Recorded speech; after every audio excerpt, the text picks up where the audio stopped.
দেখুন, দু দফা ভোট হয়েছে। আমরা ইলেকশন কমিশন কাছে দাবি জানিয়েছিলাম, প্রত্যেক রাজনৈতিক দলও জানিয়েছিল, কেউ দু দফা, কেউ এক দফা, কেউ তিন দফা।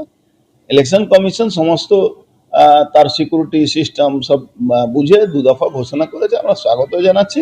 শুধু ইলেকশন কমিশনকে এই প্রশ্নটা অনেক রিপোর্টারও আজকে জিজ্ঞেস করেছিল, অনেক মিডিয়া, কি পোস্টপোল ভায়োলেন্সের যে অফিসারগুলো দায়িত্ব ছিল, যে যে থানায় ছিল, তারা কি সেই দায়িত্ব থাকবে, না তাদেরকে এই দায়িত্ব থেকে সরিয়ে দেওয়া হবে?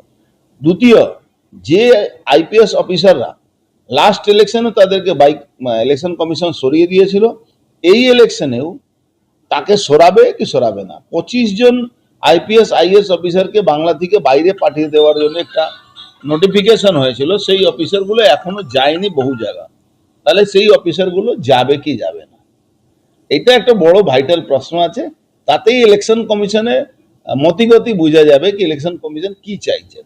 বাংলায় সুষ্ঠু শান্ত ভোট চাইছেন, না বাংলায় ওই পুরনো প্রথা অনুযায়ী ওই বলবে, করবো, দেখবো, মেরে দেবো, কেটে দেবো, এই হবে ওই হবে, আর লাস্টে ভোটের দিন দুদিন আগে থেকে যারা অবজারভার থাকে, অ্যাডমিনিস্ট্রেটিভ অবজারভার, পুলিশ অবজারভার, সব ছোট জগন্নাথ হয়ে বসে থাকে আর পুলিশ দখলে নিয়ে নেয়। 100 মিটারের ভিতরে যদি স্টেট পুলিশ ঢুকে, যদি পুলিং এজেন্ট সরকারি পার্টি ভিতরে ঢুকে, কোনোদিন সুষ্ঠু শান্তভাবে হতে পারবে না।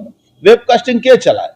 ওয়েবকাস্ট 2 ঘন্টা 4 ঘন্টা বন্ধ থাকবে। এবার ওয়েবকাস্ট 2 ঘন্টা 4 ঘন্টা বন্ধ যে থাকবে, সেখানকার presiding officer, first pulling, second pulling, third pulling, paramilitary force সবাইকে সাসপেন্ড, তার চাকরি থেকে তুলে দেওয়া, সরিয়ে দেওয়া উচিত, তাকে জেলে ঢোকানো দরকার। যদি এই ভয়টা থাকবে, তাহলে দেখবেন ফ্রি অ্যান্ড ফেয়ার ইলেকশন হবে।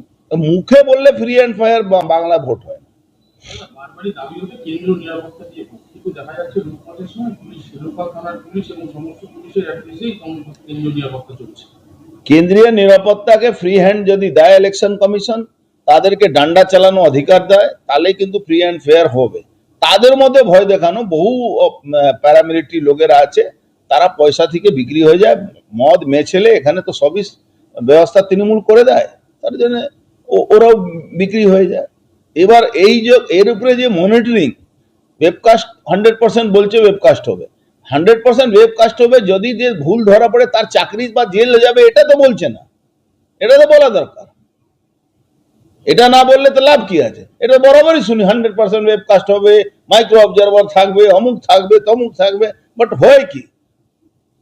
যারা ডি গ্রুপ কর্মচারী তারা ফার্স্ট পুলিং সেকেন্ড পুলিং আছে, যারা কন্ট্রাকচুয়াল তারা ফার্স্ট পুলিং সেকেন্ড পুলিং, যারা কন্ট্রাকচুয়াল ছিল তারা বিএলও হয়েছিল। সরকারি কর্মচারী কোথায় আছে? পারলে অন্য রাজ্য থেকে কর্মচারী নিয়ে আসার দরকার আছে এখানে।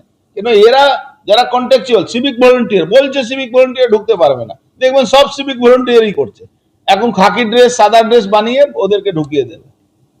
মমতা ব্যানার্জি সব পারে। মমতা ব্যানার্জি এই মিথ্যা কথা বলতে বলতে প্রত্যেকটা ব্যাপারে মিথ্যা কথা বলে।